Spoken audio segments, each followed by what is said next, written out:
अच्छा, नेक्स्ट हम करने लगे हैं क्वेश्चन 9। क्वेश्चन 9 क्या कहता है? क्वेश्चन 9 हमें कहता है कि दो आइडेंटिकल स्फेयर्स हैं स्मॉल, सही है, they are placed at their centres 0.30 apart. उनमें डिस्टेंस है ये, एक का चार्ज है 12 नैनो कूलम, दूसरे का चार्ज है -18 नैनो कूलम। तो ए फाइंड इलेक्ट्रिक फोर्स। तो इलेक्ट्रिक फोर्स की बात आ गई। इलेक्ट्रिक फोर्स यानी हमें सिंपल कह रहे हैं आप कूलम लॉ यूज़ करके फोर्स फाइंड करो। तो के Q1 Q2 आर स्क्वायर, दो चार्जेस हैं हमारे पास, हमें कह रहे हैं इन दोनों के बीच में कूलम फोर्स फाइंड करो। ये हमारा पार्ट ए हो गया।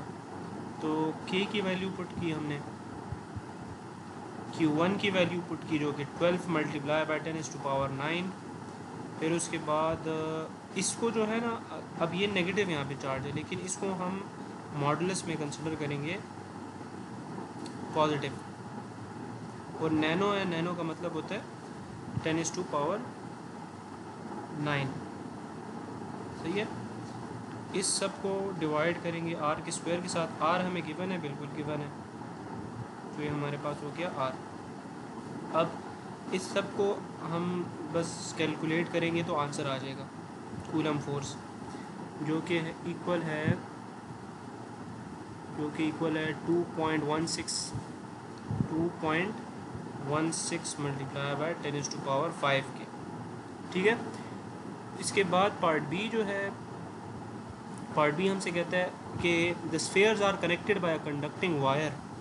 कहता है कि अब जो है ये जो दो छोटे छोटे स्फेयर्स थे ना, इनको मैंने एक वायर से कनेक्ट कर दिया। तो हमें पता है एक वायर होती है, वायर के अंदर एक तरह का चार्ज फ्लो कर रहा होता है ना। तो इस दोनों स्फेयर्स को अब हम दो बॉडीज़ के बजाय एक बॉडी कंसिडर करेंगे। ये कब? जब हम इनको वायर से कनेक्ट कर देंगे। टू बॉडीज़ वायर से कनेक्ट हुई, अब इसको एक सिंगल बॉडी हम कंसिडर करेंगे। तो सिंगल बॉडी कंसिडर करने से क्या मतलब है? उसका ये मतलब है कि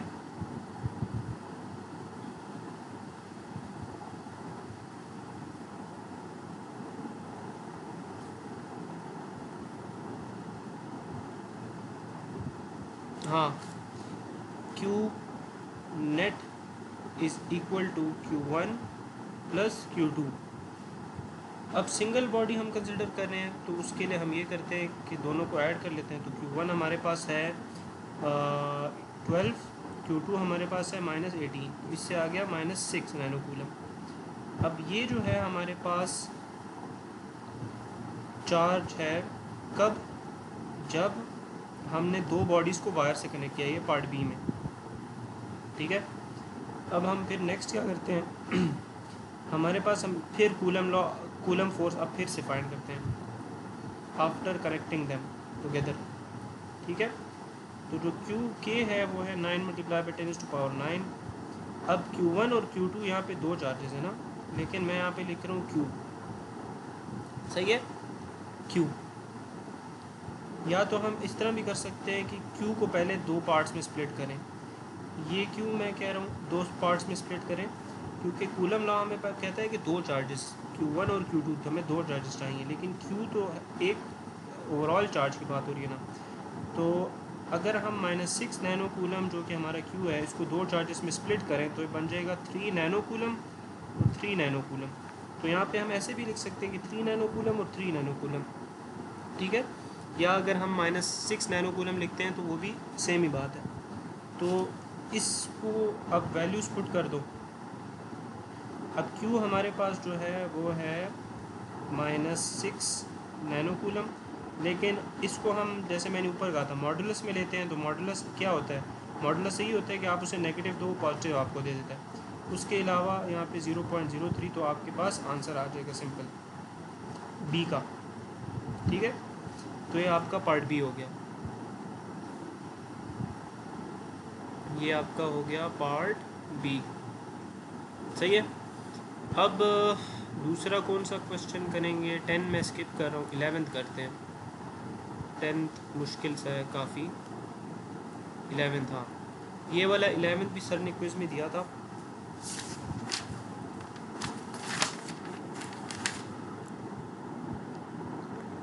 तो अब हम करते हैं क्वेश्चन 11।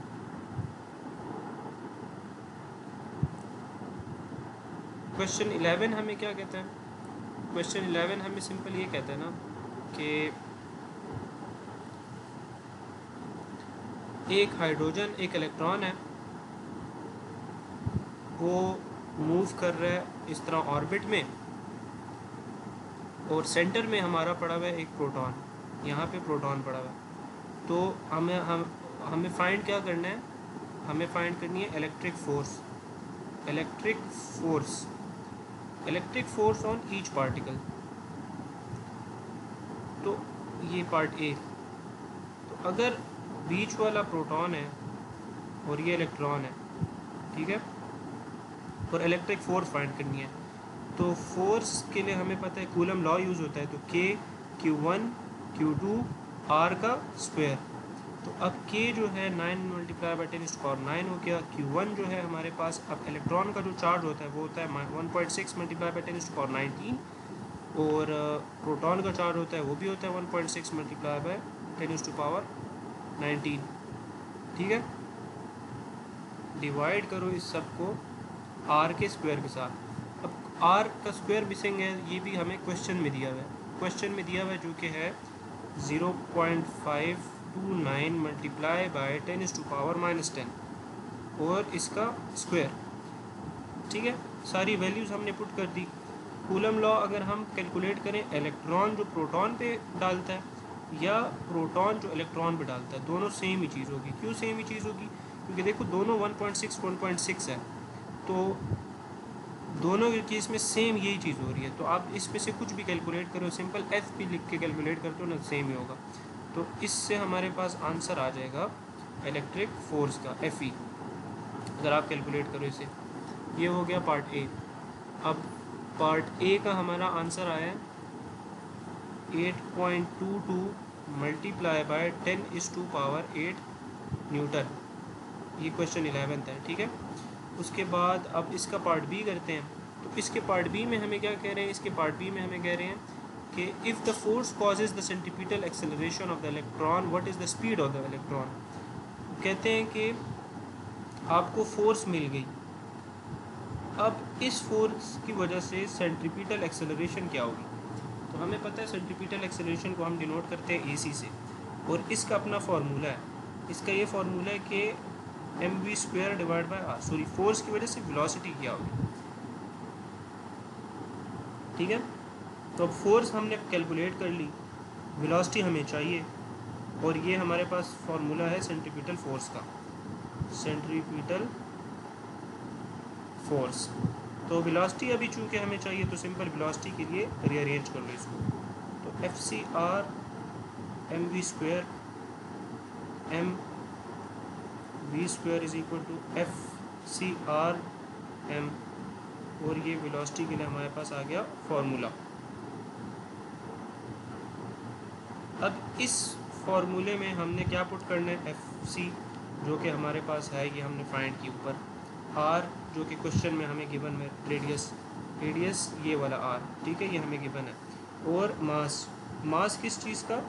मास हमसे पूछ रहे हैं what is the speed of the electron, तो मास ऑफ इलेक्ट्रॉन। तो मास ऑफ इलेक्ट्रॉन हमें पता है किसके बराबर है? 9.1 मल्टीप्लाई बाई 10⁻⁻31 kg। ठीक हो गया। तो हमें फाइंड क्या करना था? फोर्स फाइंड करनी थी कि ये इसके ऊपर क्या फोर्स लगा रहा है। वो हमने कूलम लॉ से कैलकुलेट कर ली। कूलम लॉ में हमें दो चार्जेस चाहिए होते हैं, तो हमें पता है कि दो चार्जेस हैं हमारे पास, इलेक्ट्रॉन और प्रोटॉन दोनों हैं। आर चाहिए, तो आर भी हमें क्वेश्चन में गिवन है, उससे ये आ गई। फिर हमें वेलोसिटी का कहा है सेंट्रीपिटल फोर्स की वजह से, तो हमने फोर्स फाइंड की है ना। वेलोसिटी के लिए फार्मूला रीअरेंज किया, इसमें सारी वैल्यूज पुट कर दी, तो हमारे पास वेलोसिटी भी आ जाएगी। तो ये आप सोल्यूशन मैनुअल में फिर खुद ही देख लो आगे, या खुद ही कैलकुलेटर से कैलकुलेट कर लो, ठीक है। अब क्वेश्चन 12 करते हैं।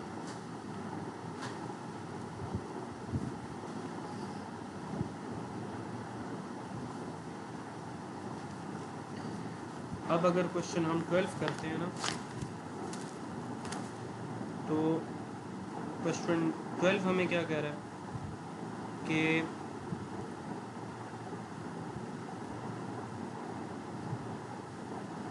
Determine the point other than infinity eight which the electric field is zero. Okay,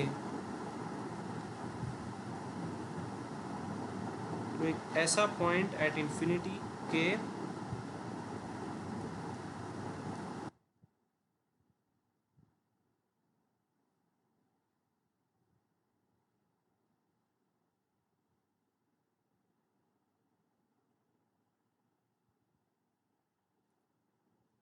हाँ, तो 12 हमें जो कह रहा है कि ये डेटा है,